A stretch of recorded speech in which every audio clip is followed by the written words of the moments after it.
മലയാള ചലച്ചിത്ര സംഗീത ചരിത്രത്തിൽ ഭയത്തിൻ്റെയും പ്രണയത്തിൻ്റെയും പുതിയൊരു ഭാവുകത്വം തീർത്ത ഇതിഹാസ ഗാനത്തിൻ്റെ ഓർമ്മകൾ വീണ്ടും ആസ്വാദകരിലേക്ക് എത്തുകയാണ്.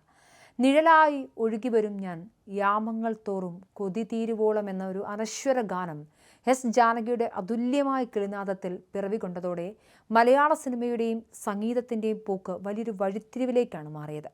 യക്ഷിക്കഥകൾക്ക് തെന്നിന്ത്യൻ സിനിമയിൽ ഒരു പുതിയ മുഖം നൽകാൻ ഈ ഒരൊറ്റ ഗാനത്തിന് സാധിച്ചു. തിയേറ്ററുകളിലിരുന്ന് ഒന്നിരുന്ന് കേട്ടാൽ തൊട്ടടുത്ത് കള്ളിയങ്കാട്ട് നീലിയുടെ രംഗപ്രവേശനം അറിയാതെ ഓർത്തുപോകുന്ന തരത്തിലുള്ള അലൗകികമായൊരു അനുഭൂതിയാണ് ജാനകിയമ്മ തൻ്റെ ആലാപനത്തിൽ സൃഷ്ടിച്ചത്. പാതിരാത്രിയിൽ കാറ്റിൻ്റെ മർമ്മരത്തിനൊപ്പം ഒഴുകിയെത്തുന്ന ആ മാസ്മരിക നാദം കേൾവിക്കാരനിൽ ഒരേ സമയം പ്രണയവും ഭയവും നിറച്ചു. ഭയപ്പെടുത്തുന്ന യക്ഷിയെപ്പോലും സുന്ദരിയായ ഒരു കാമുകിയായി സങ്കല്പിക്കാൻ പ്രേരിപ്പിക്കുന്നതായിരുന്നു ആ പാട്ടിലെ ഓരോ വരികളും. വെള്ളസാരി ഉടുത്ത് മുല്ലപ്പൂവും ചൂടി പാലപ്പൂ മണമുള്ള രാത്രികളിൽ കാത്തു നിൽക്കുന്ന യക്ഷിയുടെ ദൃശ്യരൂപങ്ങൾക്ക് പൂർണ്ണത നൽകിയത് ജാനകിയമ്മയുടെ ആ ശബ്ദമായിരുന്നു. സിനിമയിൽ കള്ളിയങ്കാട്ട് നീലി എന്ന യക്ഷിയുടെ ഭാവമാറ്റങ്ങളെയും പ്രതികാര ചിന്തകളെയും ഇത്രയേറെ ആഴത്തിൽ പ്രേക്ഷകരിലേക്ക് എത്തിക്കാൻ മറ്റൊന്നിനും കഴിഞ്ഞിരുന്നില്ല. പാട്ടിൻ്റെ പല്ലവിയിലും അനുപല്ലവിയിലും അവർ വരുത്തിയ ചെറിയ ശബ്ദവ്യതിയാനങ്ങൾ പോലും മലയാളികളെ ഭയത്തിൻ്റെ കൊടുമുടിയിലെത്തിച്ചു. മലയാള സിനിമയിൽ യക്ഷിചിത്രങ്ങളുടെ ഒരു സുവർണ്ണ കാലഘട്ടത്തിന് തന്നെ തുടക്കമിടാൻ ഈ ഗാനം കാരണമായി. അതിനു മുൻപും പിൻപും നിരവധി യക്ഷിപ്പാട്ടുകൾ വന്നിട്ടുണ്ടെങ്കിലും ജാനകിയമ്മ പാടിയ ഈ യക്ഷഗാനത്തോളം ജനപ്രിയമായ മറ്റൊന്നും ചരിത്രത്തിലില്ല. ഈ പാട്ടിൻ്റെ വമ്പൻ വിജയത്തിന് ശേഷമാണ് ഹൊറർ യക്ഷി ചിത്രങ്ങളിലേക്ക് കൂടുതൽ പരീക്ഷണങ്ങൾ നടത്താൻ മലയാളത്തിലെ പ്രമുഖ സംവിധായകരും നിർമ്മാതാക്കളും ധൈര്യം കാണിച്ചത്. പതിറ്റാണ്ടുകൾ എത്ര കഴിഞ്ഞിട്ടും സാങ്കേതികവിദ്യ ഇത്രയേറെ പുരോഗമിച്ചിട്ടും ഇന്നും ഈ ഗാനം തിയേറ്ററുകളിലും റേഡിയോകളിലും തരംഗമായി തുടരുന്നു.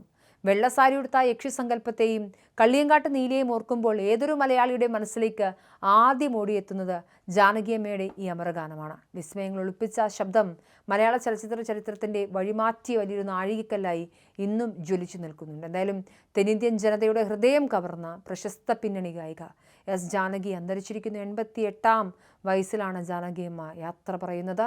മൈസൂരു അപ്പോളോ ആശുപത്രിയിൽ ചികിത്സയിലിരിക്കുകയായിരുന്നു അന്ത്യം. ശ്വസന സംബന്ധമായ ബുദ്ധിമുട്ടുകളെ തുടർന്ന് ഉച്ചയോടെ ആശുപത്രിയിൽ പ്രവേശിപ്പിച്ച അവർ വൈകിട്ട് 7:30 വിടവാങ്ങിയത്.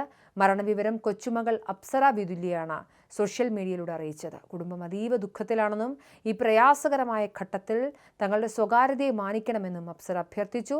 പരേതനായ വി രാമപ്രസാദാണ് ജാനകിയമ്മയുടെ ഭർത്താവ്. 1988 വിവാഹം. 1990 അദ്ദേഹം മരണപ്പെട്ടു. ഏകമകൻ മുരളീകൃഷ്ണയും മരുമകൾ ഉമയുമാണ്. അമൃതവർഷിണി, അപ്സര എന്നിവരാണ് പേരക്കുട്ടികൾ. മുരളീകൃഷ്ണൻ ഒരു 6 മാസം മുൻപും വിടവാങ്ങിയിരുന്നു. ആകെയുണ്ടായിരുന്ന മകൻ്റെ വേർപെടൽ വലിയ രീതിയിൽ ജാനകിയമ്മയെ ബാധിച്ചിരുന്നു. കഴിഞ്ഞ കുറച്ചധികം നാളുകളായി പിന്നണി ഗായകരംഗത്തു നിന്നും മാറിയാണ് അവർ ജീവിച്ചിരുന്നത്. എന്തായാലും 88-ാമത്തെ വയസ്സിൽ തെന്നിന്ത്യയിൽ ശബ്ദം കൊണ്ട് വിസ്മയങ്ങൾ തീർത്ത 48,000-ത്തിലധികം ഗാനങ്ങൾ പാടി ചരിത്രം സൃഷ്ടിച്ച ജാനകിയമ്മ വിടവാങ്ങിയിരിക്കുന്നു.